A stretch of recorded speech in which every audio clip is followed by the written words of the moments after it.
दिमागी और नफ्सियाती मरीज, वहमी मरीज और ओसीडी जो एक ही बीमारी यानी नफ्सियाती बीमारी की शाखें हैं, इसकी कोई दवा बता दें। देखिए जी, ओसीडी की कई इलामात हैं कि वो तो इलामत बताएंगे कि वो ओसीडी वाला पेशेंट करता क्या है।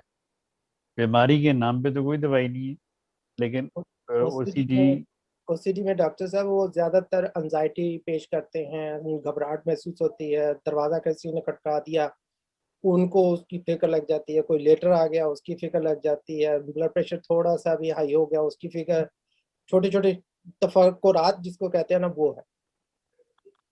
इस किस्म की अगर एंजाइटी और ये छोटे छोटे तफक्कुरात हैं, तो बेचैनी घबराहट है, तो उसके लिए तो सबसे बेहतरीन दवाई पे आर्सेनिक एल्बम है।